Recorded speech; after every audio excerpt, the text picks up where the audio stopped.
All right, let's dive right in. Today, we're looking at a method that could completely change the game for how you learn any physical skill. It's all built on a pretty surprising scientific discovery, one that says our lifelong quest for perfect practice might actually be, well, completely wrong. So let me start by asking you a question, and it's going to sound a little wild. What if all that time you've spent trying to get that perfect, repeatable golf swing or that flawless tennis serve, what if that's the very thing that's been making you worse?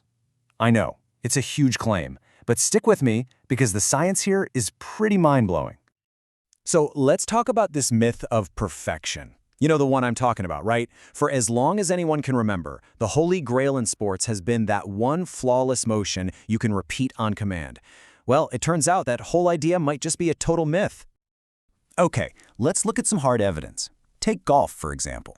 For decades, the entire industry has been completely obsessed with the idea of the perfect swing.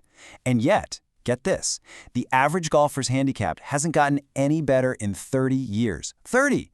Clearly whatever we've all been doing, it's just not working. So what gives? Why isn't it working? Well, the answer is pretty incredible, and it's all about a surprising secret hidden deep inside your own brain and how it's designed to control movement. So check this out. Some scientists decided to get to the bottom of this. They took a pro golfer, put him inside a brain scanner, an fMRI machine, and gave them a really simple task. Just make 100 short putts in a row. The goal was to finally see what perfect repetition actually looks like inside the brain. And this pro was absolutely on fire. 100 putts went in, 100 successful shots. From the outside, it looked like a robot. Perfect repetition, the exact same result over and over and over. But here's where it gets wild. The results were identical, sure, but the brain scans, they told a completely different story. The machine found 100 completely different patterns of brain activity. The brain never did the exact same thing twice to get that same result. The lead researcher literally called it a thunderclap that just shattered everything they thought they knew. It proves our brain isn't a repetition machine, it's an adaptation machine. It's constantly making these tiny, unconscious tweaks to get the job done. So it begs the question, right? If your brain never repeats itself, why on earth are we trying to force our bodies to? All right, let's look at another piece of the puzzle. This time, a study with a university dart team. They split them into two groups. Team 1 got a super simple instruction. Just focus on hitting the bullseye. That's it.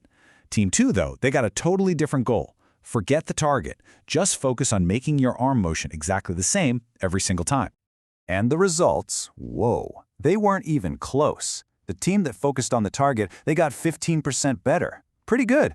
But the team that focused on repeating their body's motion, they didn't just stall, they actually got 23% worse. Think about that. Actively trying to be perfect literally sabotaged their performance. So what in the world is going on here? Well, it comes down to the fact that our bodies kind of have two very different operating systems for movement.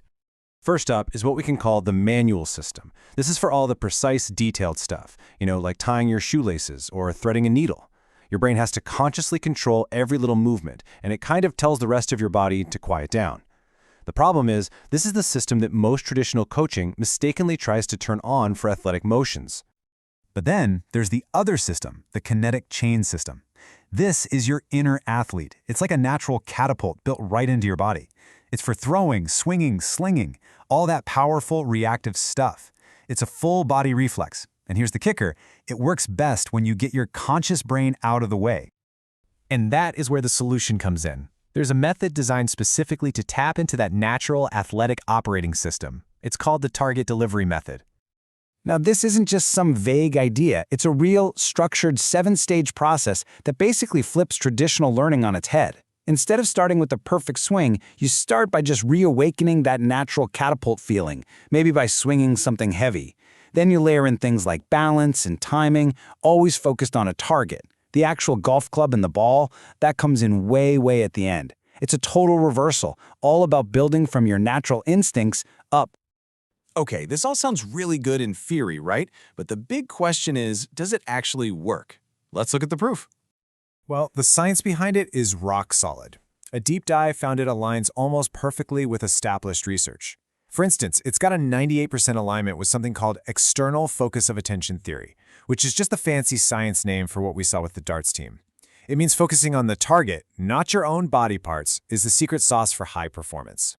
But science is one thing. What about real people? Check out this case study. An amateur golfer, after just 8 weeks, he added a whopping 32 yards to his drive.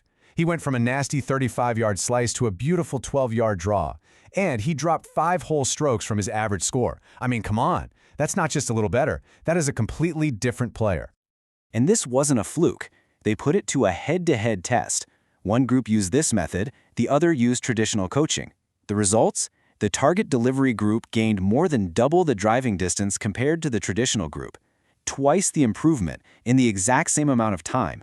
The numbers really do speak for themselves. And you know, even though we've been talking a lot about golf, this is so much bigger than that.